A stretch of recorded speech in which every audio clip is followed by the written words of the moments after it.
আজকের প্রেস মিটের মূল উদ্দেশ্য হচ্ছে, আমরা সবাই জানি যে গত 10ই মার্চ কেন্দ্রীয় সরকার পক্ষ থেকে সিএএ লাগু করার জন্য ঘোষণা দেওয়া হয়েছে গোটা দেশ জুড়ে। এই আইনটি নিয়ে গত 4 বছর ধরে গোটা দেশে অস্থিরতা চলছে। 2019 সালে যখন এই নাগরিকত্ব সংশোধনী আইন দেশে লাগু করার জন্য উদ্যোগ নেওয়া হয়েছিল, এর প্রতিবাদে গোটা দেশ জুড়ে আগুন জ্বলে উঠেছিল, আন্দোলন হয়েছিল এবং এতে প্রায় 100 লোকের বেশি মারা পড়েছে। তো এরপর কেন্দ্রীয় সরকার এই উদ্যোগ বন্ধ করে নেয়। গত 4 বছর ধরে এটা বন্ধ ছিল। এখন নির্বাচনের প্রাক মুহূর্তে আর মাত্র 2-1 দিন বাকি আছে, নির্বাচন ঘোষণা হয়ে যাবে। এই মুহূর্তে এটা ঘোষণা করার পেছনে কী উদ্দেশ্য আছে? আর তারা যেভাবে বলল, যত সহজে বলল যে এই কে আইনের সুবিধা নিতে গেলে যারা 2014 31শে ডিসেম্বরের আগে ভারতবর্ষে এসছে তাদেরকে 5 বছর একটানা এই দেশে কোথাও থেকেছে প্রমাণ দাখিল করে অনলাইনের মাধ্যমে দরখাস্ত করলেই তাদের নাগরিকত্ব আমরা দিয়ে দেব। বিষয়টা কি এত সহজ?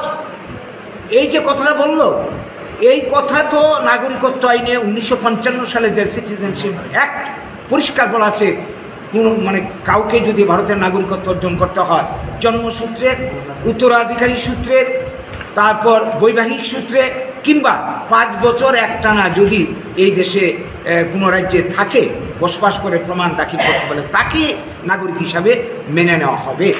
তাইলে তারা যেভাবে বলছে শুধুমাত্র 5 বছর থাকলেই এখানে নাগরিকত্ব দেওয়া হবে, এটা বলার তো কোনো প্রয়োজনই পড়ে না, কারণ নাগরিকত্ব আইনে এই কথাগুলি আগেই স্বীকার করে নেওয়া হয়েছে। আসলে বিষয়টা তা না, পেছনে রয়েছে রহস্য। আমরা যতটা জানি নাগরিকত্ব সংশোধনী আইনের ধারা উপধারা কি, এটা কিন্তু এখনও জানানো হচ্ছে না পাবলিককে, এটা গোপন রাখা হচ্ছে। এইটার মধ্যে যে কথাগুলি আমরা অতীতে দেখেছি, এখন নতুন কী সংযোজন বিয়োজন হয়েছে জানি না, সেটা হচ্ছে এই যে ধর্মীয় বিভাজনে দেশভাগজনিত কারণে বাংলাদেশ, পাকিস্তান, আফগানিস্তান থেকে কেউ যদি এখানে আসেন ভারতবর্ষে, তার প্রমাণপত্র সহ দাখিল করতে হবে তিনি কী কারণে ভারতবর্ষে এসেছিলেন, তাহলে আমরা বিবেচনা করে দেখব আমরা নাগরিকত্ব প্রদান করব কি না। সেই সঙ্গে আরও কিছু বিধান রয়েছে। তো এই নিয়েই গুলুযোগ বাঁধে যে ভারতবর্ষ ধর্মনিরপেক্ষ দেশ, সংবিধানের ধর্মনিরপেক্ষতাকে মূল নীতি হিসাবে যেখানে স্বীকার করা হয়েছে, এইখানে পার্টিকুলার 2-3টা কমিউনিটিকে স্বীকার করে নেওয়া হয়েছে, বাকিদের কথা স্বীকার করা হয়নি। এইটার কারণটা কি? আর নতুন করে আইন থাকা সত্ত্বেও নাগরিকত্ব সংশোধনী আইনের কেন প্রয়োজন পড়ল?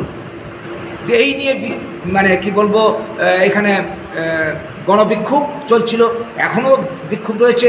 তাই এই আইনকে কেউ মানছে না, আমরাও মানছি না। আমরা চাই ভারতবর্ষের যে সংবিধান, এই সংবিধান মোতাবেক যেইভাবে বলা হয়েছে জন্মসূত্রে, উত্তরাধিকারী সূত্রে, তারপর বৈবাহিক সূত্রে এবং 5 বছর একটানা থাকলেই তাকে নাগরিকত্ব দেওয়া হবে, সে আইন কার্যকরী হোক। ভারতের সংবিধান মোতাবেক এই যে জাতীয় প্রতিশ্রুতি দেশভাগের সময় ছিল তার বাস্তবায়ন হোক, এবং সংবিধানের যে সমস্ত অধিকার নাগরিকদের জন্য দেওয়া হচ্ছে তার বাস্তবায়ন হোক, সেই মোতাবেক নাগরিকত্ব দেওয়া হবে। এর বাইরে আমরা আর কোনো কিছু চিন্তা করতে রাজি না। 2019 সালে আপনারা জানেন এনআরসি প্রয়োগের নামে এই আসামের বুকে 19 লক্ষ বাঙালিকে বিদেশি চিহ্নিত করা হয়, যার মধ্যে 13 লক্ষর উপর হচ্ছে হিন্দু বাঙালি। অনেকে এর মধ্যে ডিটেনশন ক্যাম্পে পাঠিয়ে দেওয়া হয়। তো এই যে চক্রান্ত, এর মধ্যখানে এই আরেকটা বিষয়, অসমের বুকে প্রায় 27 লক্ষ বাঙালিকে আধার কার্ড বাতিল করা হয়েছে। নতুন করে উদ্যোগ নেওয়া হয়েছে, প্রায় 32 কোটি মানুষ, এর মধ্যে অধিকাংশ হবে বাঙালি, নতুন করে আধার কার্ড সংশোধনীর নামে বাতিল ঘোষণা করা হয়েছে। এর পেছনেই রয়েছে ষড়যন্ত্রটা, চক্রান্তটা। কাজেই এটা ভোটের মুখে, ভোট পাওয়ার উদ্দেশ্যে, ভোটকে প্রভাবিত করার জন্য, নির্বাচনে জেতার জন্য বিজেপির এই যে একটা চাল, এই ঘোষণার মধ্য দিয়ে এরা মানুষকে প্রভাবিত করতে চায়। কাজেই আমরা এটা কোনো অবস্থাতে এই মুহূর্তে আমরা মানতে পারি না। তাই আমরা এই আদেশ প্রত্যাহারের দাবি জানাচ্ছি এবং সংবিধান অনুযায়ী আমরা নাগরিকত্বের দাবিদার। আমরা জাতীয় প্রতিশ্রুতি বাস্তবায়ন হোক এটার দাবিদার। যতক্ষণ পর্যন্ত তা না হয় আমরা আন্দোলন চালিয়ে যাব। আপনারা লক্ষ্য করে দেখুন, এই নাগরিকত্ব সংশোধনী আইন চালুর দাবি সাথে সাথে আসামের বুকে বিক্ষোভ শুরু হয়েছে। আসামের মুখ্যমন্ত্রী সর্বানন্দ সোনোয়াল পরিষ্কার ঘোষণা দিয়েছেন, নাগরিকত্ব সংশোধনী আইনের সুবিধা যারা নিতে চায় তার আগে তাদেরকে এনআরসির আওতায় আসতে হবে। তার মানে কি ঘুরিয়ে ফিরে সেই এনআরসি লাগু হতে চলছে, তারা লাগু করতে চাইছে। কাজেই আসল চক্রান্তটা আমাদেরকে বুঝতে হবে। দেশের মানুষ এটা বুঝতে পারছে বলে প্রত্যেকটা রাজনৈতিক দল এটার বিরোধিতা করছে। আমরা বাঙালি আমরাও বিরোধিতা করছি। আমরা এটা মানতে পারি না, এই রাজনৈতিক ষড়যন্ত্র মানতে পারি না। এটাকে বাতিল করে সরকার মানে কি বলবো, নাগরিকত্ব আইন মোতাবেক মানুষকে সবাইকে নাগরিকত্ব দিতে হবে।